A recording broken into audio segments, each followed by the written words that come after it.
LDBC. This is your boy Coach Sheldon Harrison. And guys, I'm gonna give my thoughts on Muhammad Ali's death. And I know people have been waiting on this video and waiting on this video.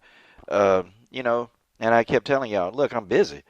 I don't have time to sit and make videos 24/7. I got stuff I got to do. But I'm gonna go ahead, guys, and kick this video off. I really am because, my thoughts on Muhammad Ali's death are very different compared to a lot of the other videos that I've seen. Okay, but I want to talk about Muhammad Ali, man. Muhammad Ali was sick, y'all. He was sick and he had Parkinson's, but he just didn't have Parkinson's. This man had a lot of other stuff, man. Had a lot of other stuff going on in his body. And I'm gonna tell you, any of you something right now. If you have never been terminally ill, like if you've never had an illness, a debilitating illness, you're not gonna know what I'm talking about. I know exactly where Ali was. Matter of fact, I know exactly where he was, and I know exactly how he felt his last few moments. Okay, you see, think about it. This man, for years, and I'm talking years, had to have medication shoved down his throat. He had to have around the care workers, helping him. This man wanted to eat. Somebody had to help him. This man had to go to the bathroom. Somebody had to help him to the bathroom. This man, had to walk outside. Somebody had to help him walk outside. This man wanted to get into a vehicle. Somebody had to help him. And constantly, all day long, he was taking medication. And you know what? His condition progressed so worse that the side effects of the medication, he didn't even care anymore. He didn't even notice them. He really didn't even notice them. But that's really what happens. That's what happens when you're terminally ill. And I'm gonna tell y'all something. I know for a fact Ali probably spent many nights looking up at his ceiling in his bed. And I'm pretty sure he was saying, God, whoever he prayed, God, please take me. I'm ready to go. Muhammad Ali wanted to die. He didn't want to be here anymore. I mean, and think about it with many of you. Because this man had been fighting for so long and fighting and fighting and fighting. And I'm talking about fighting his illness. He been fighting it. But, after a while, man, you just kind of start thinking, man, is it really worth staying here?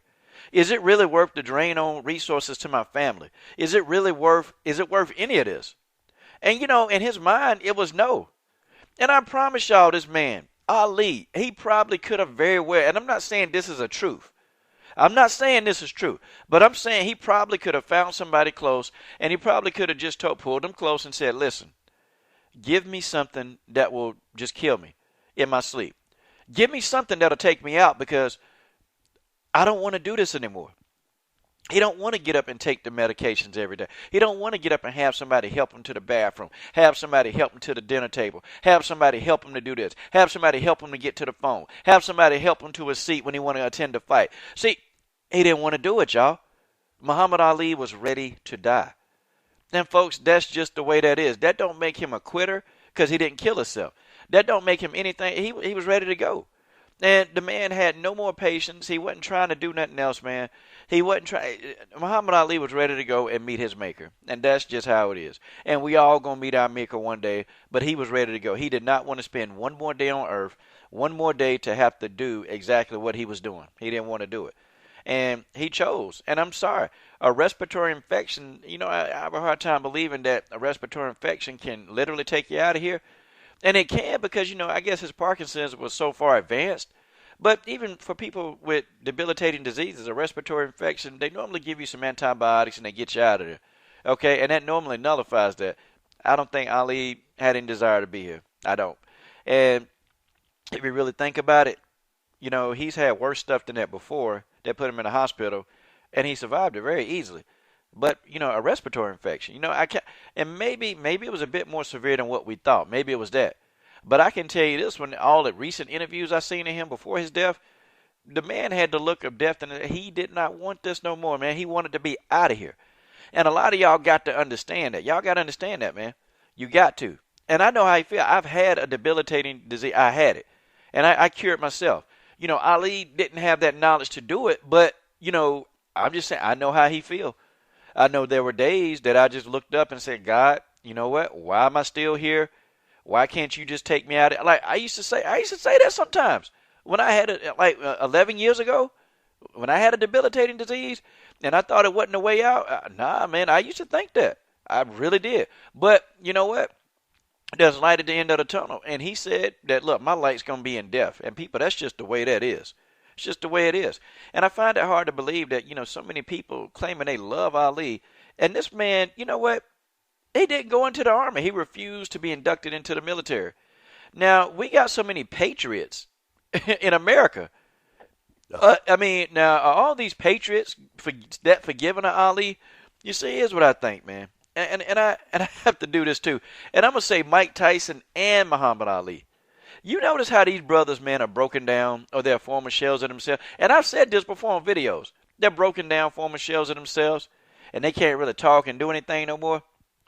Now they like him. Now everybody, is a fan. Everybody's a fan of Mike Tyson. Everybody's a fan of Muhammad Ali. But that dude did not go into that military. And I tell you what, this dude got a lot of backlash when that happened. And see, Americans, we patriotic, man. We don't forget that. We don't forget patriotism and you take a dump on it as they think Ali did. But Ali didn't want to go fight a war, man. He didn't want to fight a war. What benefit was he going to get? And if you really think about some of these wars, I'm not saying all the wars, some of the wars, if you think about them, y'all, some of the wars are completely, man, for somebody else's financial gain. But see, that's the subject that I have to drop on my other channel, when I finally get enough time to produce that classic. Okay? So Ali, I don't think he was really, I think he's loved now because Ali is just, he's muffled. He can't say much. Or, he was shut down. Tyson, he got muffled. He's shut down. So I don't think folks love him. But let's talk about some of his life. Now I'm going to talk about this war. This is funny, man. Muhammad Ali, man, I'm telling you right now, he used to have a thing for Wilma Rudolph. And if you don't know who Wilma Rudolph is, homegirl, Wilma Rudolph was she was like one of the fastest women to ever run the 100-meter dash in history. And I think it was a 100-yard dash back then when she was running. But, man, she was fast. And, they both went to the Olympics, right around the same time. And she, when he first saw her, man, when he first saw her, he kind of like fell for her, man. He fell for her hard. Wilma Rudolph kind of wasn't having that at first, man. She was, I guess she was different because she saw Muhammad Ali and she wasn't really starstruck like that, man. And, Muhammad Ali chased Wilma Rudolph, man. He was chasing her, man. I'm talking about really chasing her to get that. And I can kind of tell now if you look at this photograph, Muhammad Ali claimed the prize. Now, I'm telling you, there's certain ways you hug a friend. And there's certain ways you hug your woman. And I'm going to tell you something right now. Body language is a mother. Because you can look in this picture and tell he got that. He got it. I'm just trying to tell y'all. Ali got that. And he had chased Wilma Rudolph so long, man, and she just finally just kind of broke down because at first, man, she was just kind of like wasn't feeling him. She thought he was funny, but she wasn't feeling him. And, Ali, man, just got that gift of gab. He was an eloquent speaker, man. Oh, he's not eloquent, but he was really a very charismatic person. So eventually, he finally broke down the defenses, and he got it. People, that's just the way that is. I know y'all don't want to hear that, but he did. But, Ali, too, man, he stood up for a lot of different things, man. He stood up. He stood up for the BS, man. He stood up for the BS in the black community, man. He meant something. And he did some stuff, man. And you know what? There's some people sitting back trying to tarnish this man's legacy. They're trying to say stuff about him. But what can you say? When I was growing up, my mom, man, she always talked about Muhammad Ali. She always talked about it. She used to always say, you know what? You need to be able to think for yourself. Don't be just one of these regular. My mom used to say, because, that's what Muhammad Ali was doing. It's amazing how much, and my mom don't get into anything. My mom don't like sports. All my mom was about was just going to work and, making money. That's all my mom was about. She didn't care about none of this other stuff. But, she was a fan of Muhammad Ali. She was a fan because, the dude really did mean something. And he stood for something. And he went out and he did exactly what he needed to do. He did it exactly what he needed to do, man, to really get things done. And he wasn't a person that just sat back. He didn't sit back, man, and wait, or, he didn't let people think for him. Muhammad Ali thought for himself, except when it came to Don King, okay? And, Don King did a number on Muhammad Ali, man, ruined him, completely ruined Muhammad Ali, stole a lot of his money. But that's the subject for another video, man. But I'm a definitely, man, to me, in my opinion, Muhammad Ali has been dead a long time, even before he officially died. He's been dead. Really and truly, like recent interviews, I really never watched them, man. I watched a lot of his old interviews, man, because that's the Muhammad Ali that I knew. But yeah, I feel bad for his family, man. I feel bad for his family. And then you got stupid people, man, making dumb videos. You got stupid people just, making some goofy videos. And I have to think to some of these people, man, how dumb can they be? They're using Muhammad Ali's death, man, to put down another man.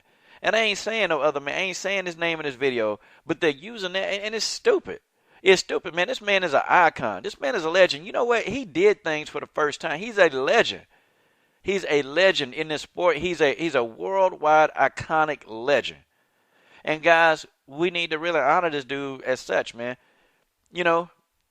Congratulations, man. And I say congratulations because you passed on to the next life, man. This is your boy, Coach Shelton Harrison. I'm done.